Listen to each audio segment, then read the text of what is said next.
Hello students, welcome back to study with Deep YouTube channel. And आज के इस video में हम लोग डीएवी क्लास 8 के बोर्ड एग्जामिनेशन के लिए इंग्लिश के कुछ ऐसे कॉम्प्रिहेंशन देखने वाले हैं जो बहुत ज़्यादा इंपॉर्टेंट है। मैं आपको पहले कह रहा हूँ, इस वीडियो को जो अंत तक देखेगा ना, उनको पूरा कॉम्प्रिहेंशन का एक बेसिक आउटलाइन पता चल जाएगा कि कैसे क्वेश्चन को अटेम्प्ट करते हैं। इस वीडियो को देखने के बाद आपका पूरा का पूरा 20 मार्क्स बिल्कुल कन्फर्म रहेगा अगर आप थोड़ा सा भी ध्यान दे देंगे तो वीडियो को बिल्कुल अंत तक देखिएगा। और ऐसा ही सेशन अगर आप ग्रामर में भी चाहते हैं और राइटिंग सेक्शन का भी चाहते हैं तो नीचे कमेंट बॉक्स में कमेंट करके बताइएगा। वो वीडियो तभी आएगा जब आप इस वीडियो में 100 लाइक जल्दी पूरा करवाओगे। तो जैसे 100 लाइक पूरा होगा, मैं आप लोगों के लिए राइटिंग एंड ग्रामर का भी एक ऐसा ही वीडियो लाऊंगा जिसमें हम लोग उसको पूरा कंप्लीट कर लेंगे और वहां से भी जितने क्वेश्चंस आ रहे हैं उसका पूरा मार्क आपका एश्योर कराएंगे कि आपको दिया जाएगा। तो आप लोग वीडियो को अंत तक देखिएगा और नीचे कमेंट बॉक्स में कमेंट करके जरूर बताइएगा। और चैनल पे नए हैं तो चैनल को सब्सक्राइब करके बेल आइकन को प्रेस करके ऑल पे प्रेस कर लीजिए, क्योंकि इंपॉर्टेंट कंटेंट आपको इस चैनल पे मिलते रहते हैं। तो चलिए वीडियो को शुरू करते हैं। अब देखिए, आप लोगों के सामने आपका पैसेज दिख रहा होगा। ये रहा आपका पैसेज जिसमें आप लोगों को ओबेसिटी के बारे में बताया गया है एंड इसके बेसिस पे आप लोगों को आगे कुछ क्वेश्चन दिए गए हैं। जैसे कि आप देख सकते हैं यहाँ पे जो क्वेश्चन दिया गया है वो आप लोगों को एमसीक्यू फॉर्मेट में नहीं दिया गया है, बट कल जो आपके एग्जामिनेशन में क्वेश्चन आएगा वो प्योर एमसीक्यू फॉर्मेट में आएगा। बट जो अप्रोच होगा दोनों टाइप के क्वेश्चन के लिए वो सेम होगा, इसलिए ध्यान से सुनिएगा। मैं कैसे क्वेश्चन में आगे बढ़ रहा हूँ उसको आप लोग ध्यान से देखिए, जैसे ही आप लोगों के सामने कोई भी पैसेज आता है, आप क्या करेंगे, सबसे पहले पूरा जो आपको दिया हुआ है ना, इसे आप पढ़ेंगे जो भी चीज दिया हुआ आप एक बार उसको क्विकली रीड कर लीजिए। नहीं आपको धीरे धीरे रीड करना आता है ना, मतलब बहुत लोगों के पास पेशेंस नहीं होता कि वो धीरे धीरे रीड करे, इसीलिए आप लोग इसे क्विकली रीड कर लीजिए ताकि आप लोगों को एक बेसिक आइडिया मिल जाए कि आखिर इस पूरे पैसेज में बताया क्या गया है। तो क्विकली आप इसको रीड करेंगे सबसे पहले। उसके बाद आप आइए सबसे पहले सवाल के ऊपर। यहाँ पर आप लोगों को compare and contrast the trends of obesity in India and US. अब देखिए, आप साफ तौर पे यहाँ पे इंडिया और यूएस के बारे में आपको कंपेयर करना है। आइए इसके बारे में बात करते हैं। तो आप लोग यहाँ पे क्या देखेंगे, इसका मतलब साफ है कि आप लोगों को इस पूरे पैराग्राफ में कहीं इंडिया के बारे में बताया गया होगा और कहीं पर यूएस के बारे में बताया होगा। देखिए कहाँ पे बताया गया है। देखिए ये थर्ड लाइन आप लोग देखिए, in India some people tend to be overweight because of their high calorie diet and lack of physical activity.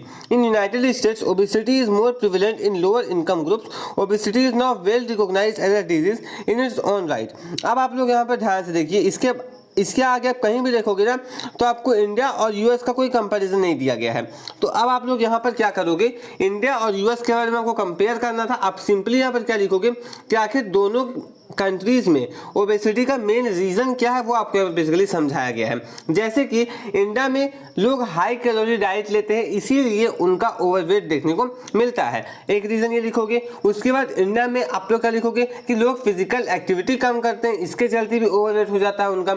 उसके बाद अगर हम यूनाइटेड स्टेट्स की बात करें तो यूनाइटेड स्टेट्स में आप सिंपल लिखोगे कि ओबेसिटी का जो मेन रीजन है वो क्या है, वो है लो इनकम ग्रुप, यानी कि उनके पास पैसा उतना नहीं आ पा रहा है जिसके चलते वो डिजीज से क्या हो जा रहे हैं, वो ऐसा हेल्दी डाइट नहीं ले पा रहे जिसके चलते वो डिजीज प्रोन हो जा रहे हैं एंड दैट्स व्हाई वो ओबेस हो जा रहे हैं। बस आपको यही लिखना है। अब आप देखो इसके आगे कुछ भी दिया गया है इंडिया और यूएस के बारे में, बस यही हो जाएगा आपका अप्रोच किसी भी सवाल को लेकर के। जैसे ही आपने क्वेश्चन देखा आप उस चीज को ढूंढेंगे आखिर पैसेज में है कहाँ। जैसे ही आपको वो चीज पैसेज में मिलेगा आप उसका आंसर लिखेंगे। बट वही है, कल आपका अगर एमसीक्यू सवाल आ रहा है तो एमसीक्यू को एमसीक्यू की तरह ही देखेंगे, बट खोजने का तरीका जो होगा वो बिल्कुल सेम होगा।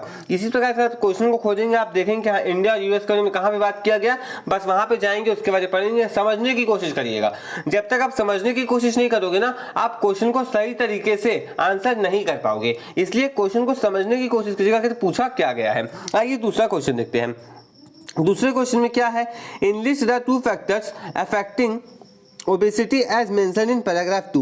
यानी कि पैराग्राफ 2 में आप लोगों को दो ऐसे फैक्टर्स बताने हैं जो कि ओबेसिटी को क्या करते हैं, इफेक्ट करते हैं। अब यहाँ पर आइए, कौन सा, ये सेकंड पैराग्राफ। इसमें जब आप इसको पढ़ेंगे, मैं पढ़ के बताता हूँ। A certain amount of body fat is needed to store energy, keep warm and absorb the shocks. Usually men with more than 25% body fat and women with more than 35% body fat are regarded as obese. Obesity tends to run in family suggesting a genetic cause. अब देखिए पहला चीज आपको मिला genetic cause, उसके बाद environmental factors मिल रहा है। देखिए आगे lifestyle behaviour such that when a person eats his और her physical activity one should choose more nutritious food which is low in fat and become more active. अब factors affecting आपको चीजें पूछी गई थी, कितना आप इसमें मेंशन करेंगे, मिनिमम 3 करिए। क्या क्या, लाइफस्टाइल के बारे में बताइए हल्का सा, उसके बाद बॉडी फैट के बारे में बताइए थोड़ा सा, और फिर जेनेटिक कॉज के बारे में बता दीजिए, बस आपको इसका मार्क्स मिल जाएगा। अब ऐसे ही क्वेश्चन जब एमसीक्यू में पूछा जाता है ना, तो कैसे पूछा जाता है वो देखिए। विच of the following is a factor affecting obesity. Paragraph आपको नहीं बताया जाएगा, 4 ऑप्शंस दिए जाएंगे। अब 4 ऑप्शन में बोला जाएगा physical activity, just physical activity, या फिर मोस्ट फिजिकल एक्टिविटी। इस प्रकार से आप लोगों को ऑप्शंस दिए जाते हैं, उसमें से जो most suitable most accurate option होता है वो आपको छांटना पड़ता है। बस यही तो देखिए, एमसीक्यू के बारे में बहुत ज़्यादा लोड नहीं लेना है। एमसीक्यू चाहे सब्जेक्टिव हो, मेहनत कहीं ना कहीं आपको पैसेज वाले चीज़ों में उतनी ही करनी है। बस एमसीक्यू में लिखना थोड़ा कम पड़ेगा और पैसेज में हल्का सा आप लोगों को स्टेटमेंट्स लिखने पड़ते थे। अंतर कोई बहुत ज़्यादा हो गया है ऐसा नहीं है। आइए third question, how does depression lead to obesity. Depression से लोग ओबेस कैसे हो जाते हैं, ओबेसिटी का एक रीजन डिप्रेशन कैसे है, बस यही आपसे यहाँ पे पूछा गया है। अब यहाँ पर आइए, अब पूरे पैराग्राफ में आपको और कुछ नहीं खोजना है, आपको सिंपली डिप्रेशन के बारे में खोजना है।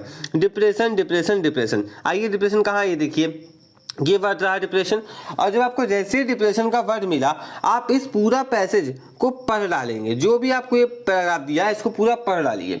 यहाँ पर से आप लोगों को डिप्रेशन के बारे में बहुत सारी चीज़ें मिलेंगी, बस उसी चीज़ों को अपने शब्दों में अगर हो सके तो एक्सप्रेस करके लिख दीजिए। आइए बताता हूँ, देखिए कैसे। Then there are psychological factor, negative emotion such as boredom, sadness, anger are the main culprits. Then there is also binge eating, when people eat large amount of food thinking that it is beyond their control how much they eat. Those with the most severe binge eating problem are also likely to have symptoms of depression and low self esteem. यानी कि depression के case में basically होता क्या लोगों के साथ कि उन्हें पता ही नहीं चलता है कि वो कितना खा रहे हैं और उनको ना अपने खाने पर कंट्रोल नहीं रहता, वो अपने कंट्रोल के बाहर जाके खाने लगते हैं। दैट्स वाई वो ओबेस हो जाते हैं। बस इसी को अपने शब्दों में आप एक्सप्लेन करके लिखोगे। क्या हार्ड है? बिल्कुल भी हार्ड नहीं है। मैं फिर बोल रहा हूँ, अगर आप लोगों को ये चीज़ें हार्ड लग रही है तो फिर मैं नहीं जानता कि आप क्या इंग्लिश पढ़ते हो। देखिए, आप लोगों को सिर्फ वो वर्ड ढूंढना है, कहाँ पर है, अपने पैसेज पर आइए, रिलेट कीजिए, अपने वर्ड्स में फ्रेम कीजिए, आंसर खोज दीजिए, बस इतना ही करना है। और चूंकि जब एमसीक्यू क्वेश्चन आएगा तो कोई भी दिक्कत होना चाहिए आपको, बिल्कुल होना ही नहीं चाहिए एमसीक्यू में दिक्कत। और अगर आपको अभी भी दिक्कत हो रहा है, जाके सैंपल पेपर वीडियो देखिए, वहां पर हम लोगों ने एमसीक्यू में पैसेज को डिस्कस किया है। अभी मैं एमसीक्यू पैसेज इसीलिए आपके साथ लेकर नहीं आया हूँ क्योंकि उसके मुझे आवश्यकता नहीं लग रही थी फिलहाल। और अगर आपको एमसीक्यू वाला पैसेज चाहिए तभी जस्ट इसके जस्ट बाद का जो पैसेज है वो हम लोग एमसीक्यू वाला ही कर लेंगे। ओके, कोई दिक्कत नहीं, दिक्कत आगे आइए। अगला सवाल देखिए, as per the pie chart which is the biggest cause of obesity in children. अब बताइए, सवाल हार्ड है, खुद बताइए सवाल हार्ड है। सिर्फ पाई चार्ट देखना है, सिर्फ पाई चार्ट, बस उसके बेसिस पे आपको जो भी दिखता है मार दीजिए। क्या है सबसे हाईएस्ट परसेंटेज कहाँ दिख रहा है? Lack of physical activity. खत्म, आंसर हो गया। मारिए यहाँ पे answer, as per pie chart which is the biggest cause of obesity in children. अब यहाँ पे एमसीक्यू में क्या किया जाएगा, 4 ऑप्शन आपको पट के जाएंगे। 4 ऑप्शन में कोई एक सही होगा जिसमें वो ऑप्शन हो जाएगा फिजिकल एक्टिविटी वाला। खत्म, टिक मारिए, आंसर पर आगे बढ़िए। खत्म हो गया, आगे बढ़िए। Which of the following causes are equally responsible for obesity in children. यानी कि which of the 2 causes are equally responsible for obesity in children. कौन से ऐसे 2 कॉजेज है जो कि इक्वली रिस्पॉन्सिबल है? आइए, जहां भी आपको 2 इक्वल चीजें दिखती होगी, जैसे डिप्रेशन, दूसरा कल्चरल। खत्म, हार्ड है? नहीं है हार्ड। अब ये सवाल एमसीक्यू में जब बनाया जाएगा तो कैसे आपको बोल दिया जाएगा, क्वेश्चन सेम क्वेश्चन दिया गया, 1 ऑप्शन दिया गया वो, 2 ऑप्शन दिया गया वो, 3rd ऑप्शन कुछ और, 4th ऑप्शन कुछ और। उसके बाद फिर से एक ऑप्शन दिया जाएगा A B C D। ए में बोला जाएगा 1 and 2, 2 and 3, 3 and 4, 1 and 4। बस खत्म, आपको दिख रहा है 1 and 2 मारिए, आगे बढ़िए। समझ में आया? हार्ड है? नहीं हार्ड है। मैं फिर बोल रहा हूँ, मैं आपको खुद बोल रहा हूँ हार्ड नहीं है।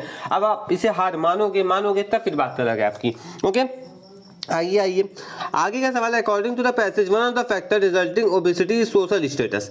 यहाँ पे बोला गया है कि पैसेज के अकॉर्डिंग कोई एक फैक्टर ऐसा होगा जिसमें social status is the reason हो सकता है ओबेसिटी के लिए।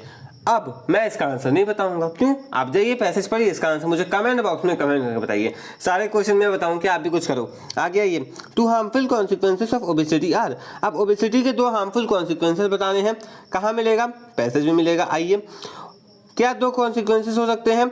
Obesity is health hazard giving rise to many serious medical condition like type 2 diabetes, heart disease, high blood pressure, certain type of cancer and stroke. बस hard हुआ नहीं ना, आसान है। आगे बढ़ते हैं।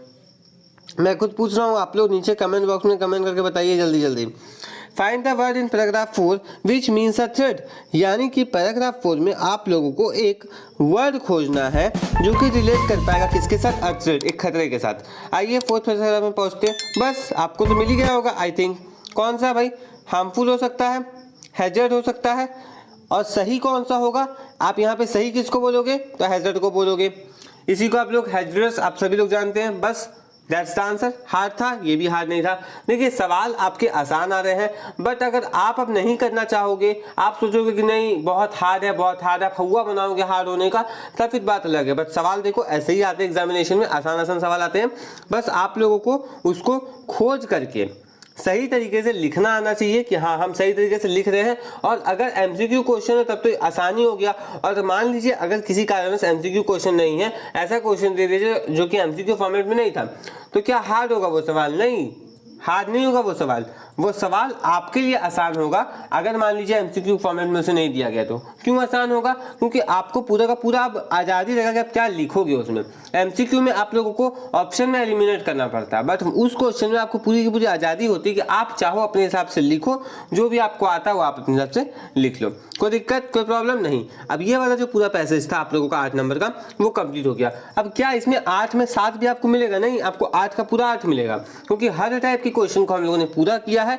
और जिसको हम लोगों ने नहीं पूरा किया एक क्वेश्चन, वो आपको करने के लिए कला है, तो आप लोग उसे करिए। एक क्वेश्चन छोड़ा मैंने, इतना तो मुझे आजादी है करने का। आइए अगला सवाल। Read the passage given carefully and answer the question that follow. आप लोगों को यहाँ पे एक पैसेज दिया गया है और कुछ क्वेश्चन है। क्वेश्चन कैसे हैं? नहीं है एमसीक्यू क्वेश्चन, कुछ कुछ एमसीक्यू क्वेश्चन है, बट मैक्सिमम क्वेश्चन यहाँ पर एमसीक्यू वाले नहीं है। चलिए इसे कोई कर लेते हैं। Why do you think the Sahara is compare to an ocean, यानी कि सहारा को ओशियन के साथ क्यों कंपेयर किया जा रहा है, वो आपको पूछा गया है। अब इस पैसेज में समझ में आ रहा होगा कि सहारा डेजर्ट के बारे में बात किया गया, ओशियन के बारे में बात किया गया। तो जहाँ भी आप लोगों को ओशियन और सहारा डेजर्ट का कंपैरिजन दिखता है, बस उसको आप लोग यहाँ पर कर देंगे। ओके, देखिए अब यहाँ पर जब इस पूरे पैसेज को पढ़ेंगे तो यहाँ पर से आप लोगों को ये समझ में आएगा कि इसको ओशियन के साथ इसलिए कंपेयर किया गया है ना, क्योंकि कहीं ना कहीं जो सहारा डेजर्ट है इसमें भी बहुत ज़्यादा सैंड है, बहुत बड़ा यहाँ पर आप देखोगे एरिया सैंड का है। लगता है कि समुद्र ही यहाँ पर क्या है, सैंड का, इसीलिए उसको उसके साथ कंपेयर किया गया है। आप पूरा पैसेज पढ़ोगे तो आपको समझ में आ जाएगा और कहीं ना कहीं ये चीज़ आपको लिखा हुआ भी मिल जाएगा।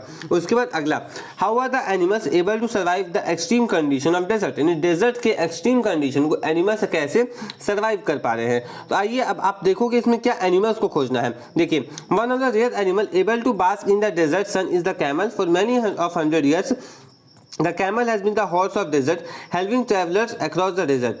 This horse is slow moving, yet it is big and strong enough to carry extremely heavy loads. The camel has characteristic padded feet, almost like snowshoes. This characteristic prevent it from sinking into the sand. अब यहाँ पे आपको animals के बारे में पूछा गया था बेसिकली कि आखिर एनिमल्स कैसे सर्वाइव किए हैं, बस मैंने जो गलती से पढ़ दिया वो क्या था, कैमल के बारे में। क्या मैंने सही पढ़ा? नहीं, हो गया गलती मुझसे। हम आएंगे दूसरे पैसेज में, सॉरी दूसरे पैराग्राफ में, सेकंड वाले में। देखिए यहाँ पे क्या है, यहाँ पे एनिमल्स के बारे में बात किया गया है। अब क्या आपको ये पढ़ करके एनिमल्स के बारे में हिंट नहीं लगेगा कि एनिमल्स में आप क्या क्या पॉइंट को लिख सकते हैं? लिख सकते हैं ना। हार्ड है? नहीं है हार्ड, बिल्कुल हार्ड नहीं है, करने लायक चीज़ें हैं, ये आप खुद कर सकते हैं। अब आप जब ये आपको जब पूरा का पूरा ये चीज़, ये पूरा का पूरा पैराग्राफ मिल गया, आप इसमें 2-3 पॉइंट्स नहीं निकाल पाओगे। आसान है, फिर बोल रहा हूँ आसान है, करके देखो। अगर आपको हार्ड लग रहा है ना, तो मैं फिर कह रहा हूँ, मैंने आपको टोटल 5 क्वेश्चन पेपर दिए ना, टोटल 5 क्वेश्चन पेपर दिए, जाइए और उन 5 क्वेश्चन पेपर के एटलीस्ट पैसेज को कीजिए। मैं तो आप सभी को यही कहूँगा कि आपके क्वेश्चन पेपर में 20 मार्क्स जो पैसेज का होता है उसमें से 15 मार्क्स तो बिल्कुल फ्री के होते हैं। अगर आप लोग वर्ड मीनिंग ये सबको हल्का हटा दो ना, तो 15 मार्क्स बिल्कुल फ्री के होते हैं। आप लोग उसको कैप्चर करके आना, और 15 वहाँ से कैप्चर कर लिया ना तो बहुत हो गया आप सभी के लिए। ओके, और जो बहुत ज़्यादा प्रैक्टिस करके जाएंगे उनके लिए तो पूरा का पूरा 20 ही कैप्चर करने लायक होता है। ओके, आगे आइए, third question, identify the poetic device used in the third sentence of paragraph 2। अब आइए पैराग्राफ 2 में आते हैं। पैराग्राफ 2 में आपको बोला गया है कि पोएटिक डिवाइस आपको यहाँ पर आइडेंटिफाई करना है। देखिए पोएटिक डिवाइस आपको आइडेंटिफाई करना है। थर्ड लाइन में क्या है? Third line, these animals, paragraph 2 बोला था ना भाई, देख लेते एक बार। हाँ, पैराग्राफ 2 बोला था, ठीक है। थर्ड सेंटेंस उसका, these animals have survived over many generations because they were able to adapt their particular traditions. अब देखिए आपको जो सवाल पूछा, पहले सेकंड क्वेश्चन कर लेते हैं। सेकंड क्वेश्चन में क्या बोला गया था कि क्यों वो सर्वाइव कर पाए? क्योंकि वो एडेप्टेशन का प्रॉपर्टी जानते थे, वो अडेप्ट कर पाए वैसे कंडीशंस में। बस सही आंसर हो गया उस क्वेश्चन का। आपको हाथ तो नहीं पड़ा, मैंने बता भी दिया वो सवाल। अब देखिए आप लोगों को जो थर्ड क्वेश्चन में बोला गया है, वहां पे आपको बोला गया identify the poetic device used in the third sentence of paragraph 2। Paragraph 2 के थर्ड सेंटेंस में जो पोएटिक डिवाइस यूज हुआ है, ध्यान दीजिएगा, थर्ड सेंटेंस लिखा है, थर्ड लाइन नहीं। आइए थर्ड सेंटेंस देखते हैं। थर्ड सेंटेंस में पहला सेंटेंस खत्म करते हैं यहाँ पे, दूसरा सेंटेंस खत्म होगा कहाँ पर? यहाँ पर। थर्ड सेंटेंस ये रहा, just like fish except that instead of water it swims, आगे क्या भाई? It swims through the sand. Just like fish, comparison वाला बात आ गया, क्या हो जाएगा? सिमिली, खत्म। Just like a fish, just like, wow, याद आ गया होगा।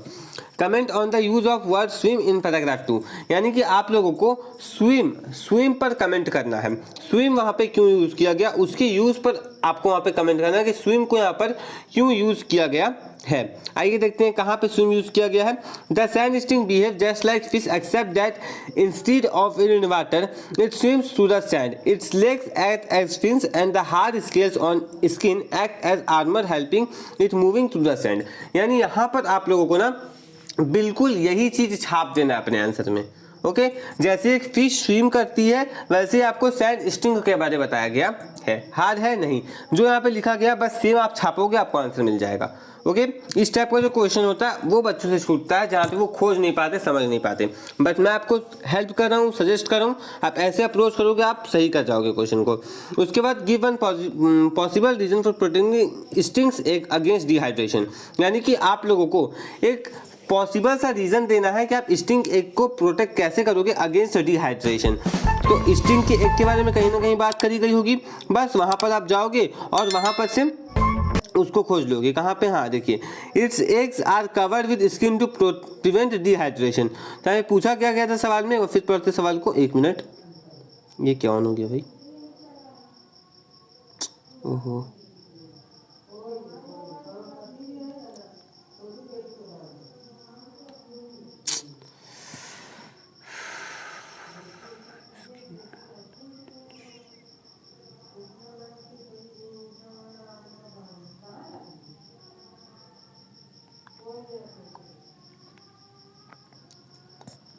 अब देखिए ई वाले सवाल में क्या बोला गया, give one possible reason for protecting stings egg against dehydration. एक पॉसिबल रीजन आपको देना है कि क्यों उससे प्रोटेक्ट किया जाता है। तो यहाँ पर जब आप पढ़ोगे, यहाँ पर क्या है देखिए, a piece of skin protect is eyes as it swims to the sand, its eggs are covered with skin to prevent dehydration. यानी कि डिहाइड्रेशन से बचाने के लिए उसको कवर किया जाता है। बस यही सवाल है, यही पूछा गया था ना, पॉसिबल रीजन।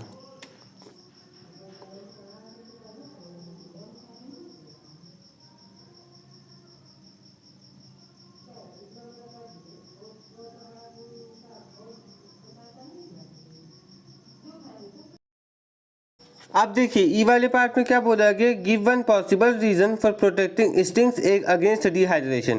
तो इसका जो पॉसिबल रीजन है वो आप लोगों को यहाँ पे खोजना पड़ेगा। क्या हो सकता है पॉसिबल रीजन? ध्यान से देखिए, सवाल में ही आपको पता चल रहा होगा। पॉसिबल रीजन खोजोगे यहाँ पर क्या है, prevent it from sinking into sand. क्या ये था? नहीं, ये नहीं था। उसके बाद प्रिवेंट कर रहे हैं किसे? डिहाइड्रेशन से। खत्म, मिल गया। ये था स्टिंग एग के बारे में बात किया गया था। क्या रीजन हो सकता है? Skin protect it's eyes, eyes को प्रोटेक्ट करने का पॉसिबल रीजन क्या यहाँ पे हो जाएगा? आईज को प्रोटेक्ट करने के लिए ये इसका पॉसिबल रीजन यहाँ पर हो सकता है। उसके बाद अगला सवाल देखेंगे। अगला सवाल, find the word from the passage that means movable, यानी कि मूवेबल कौन सा यहाँ पर होगा। तो अब आप जब पूरा पैसेज पढ़ोगे तो आप लोगों को कहीं ना कहीं एक ऐसा वर्ड दिखेगा जिसका मतलब मूवेबल होने वाला होगा। जब आप पूरा पढ़ोगे ना तो फ्लो में आपको लगेगा कि इसको अगर मूवेबल से रिप्लेस किया जाए तो वो सही हो जाएगा। बस वही वर्ड को आपको आंसर यहाँ पर लिखना पड़ेगा। उसके बाद असर्शन रीजन का सवाल है। क्या है? The following statements are marked as assertion and reason. A camel feet do not sink into sand में वो नहीं डूबता है। It has large padded feet. दोनों चीज़ें यहाँ पे मुझे सही लग रही है। और करेक्ट एक्सप्लेनेशन भी लग रहा है, तो इसका आंसर क्या हो जाएगा, जो भी आपको ऑप्शन में दिया होगा both A and R true. हाँ बिल्कुल, B option is the correct answer. Identify the fish of desert from the pictures given below.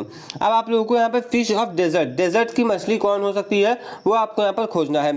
तो जो स्टिंग वाला पार्ट बार बार कहा जा रहा था वही यहाँ पर ये हो जाएगा। तो पिक्चर नंबर सी जो है ये इसका सही आंसर हो जाएगा। उसके बाद next, why has the camel been compare to horse in the passage. क्यों उसको हॉर्स के साथ कैरी किया, पैसेज ये कंपेयर किया गया है, क्यों? क्योंकि जो काम घोड़ा करता है ज़मीन में वही काम वो करता है कहाँ पे, रेगिस्तानों में। तो इसका सही आंसर क्या हो जाएगा, it runs fast as horse, गलत। It is strong enough to carry heavy loads, सही हो गया, खत्म। इट इज़ एलिगेंट, फिर एलिगेंट से कुछ याद आया मुझे। Choose the picture to which scales on a sting's body have been compared, यानी कि किस स्केल से उसको कंपेयर किया गया है, कौन सा स्केल है जिसके साथ उसको कंपेयर किया गया है। तो आप लोग पूरा पढ़ोगे पैसेज, उसका आंसर आपको यहाँ पर मिल जाएगा। विच of the following can a camel store in its hump, यानी कि कैमल किस चीज़ को अपने हम्प में स्टोर कर सकता है। देखिए इसी टाइप के क्वेश्चन की मैं बात कर रहा था आप लोगों से कि पहले 4 ऑप्शन दिया जाएगा फिर 4 ऑप्शन दिया जाएगा, अब दोनों 4 ऑप्शन को मिला करके आपको एक आंसर बनेगा, है ना, वही वाला सवाल आ गया। तो अब कैमल के बारे में जहाँ भी बताया गया होगा वो आप लोग यहाँ पे खोजोगे। कैमल के बारे में क्या गया है, कैमल के बारे में कहा गया है कि वो फैट को स्टोर करता है, और क्या स्टोर करता है बताया गया है कुछ, फैट। तो फैट होगा आपके आंसर में, फैट को ढूंढते हैं। बस आपको ऐसे ही करना है, आपको बहुत ज़्यादा दौड़ नहीं लेना है। फैट एंड वाटर टैंक, यानी कि फैट हो गया और वाटर, फैट और वाटर दो चीज़ आप यहाँ पे देख सकते हो, फैट एंड वाटर। तो वाटर एंड फैट, कौन सा ऑप्शन दिख रहा है, सी ऑप्शन, खत्म। हार था, नहीं था हार, बिल्कुल आसान सवाल था। अब इसके बाद 1-2 सवाल बच गए, ये आप लोग खुद कर लोगे। तो मैंने आज के इस वीडियो में पूरा कॉम्प्रिहेंशन एक आपको करके दिखाया है, और आप लोगों को कॉम्प्रिहेंशन का अगर प्रैक्टिस करना है तो जा करके इंपॉर्टेंट क्वेश्चन वाला वीडियो देखिए और सैम्पल पेपर वाला वीडियो देखिए, वहाँ पर मैंने आपको कुछ प्रैक्टिस क्वेश्चन भी दिए हैं। अगर आपने उन सारे क्वेश्चंस को अच्छे से कर लिया ना तो फिर ये लोड नहीं रहेगा कि हमें पैसेज नहीं आता है। मैंने आपको पूरा अप्रोच इस वीडियो में बताया है। आई होप कि आपको वीडियो अच्छा लगा हो। अगर आपको ये वीडियो अच्छा लगा तो इस वीडियो को लाइक कर दीजिए, और अगर आप चैनल पर नए तो फिर बोलूँगा सब्सक्राइब कर लीजिएगा, और हाँ लाइक जरूर कीजिएगा। मुझे बहुत मेहनत लग रही है और आप लोगों के लिए मैं इतना मेहनत कर रहा हूँ, आप लोगों के सफलता के लिए इतना मेहनत कर रहा हूँ, इसलिए एक लाइक जरूर से जरूर कीजिएगा। मिलते हैं नेक्स्ट वीडियो में ग्रामर वाले सेक्शन के साथ। Thanks for watching.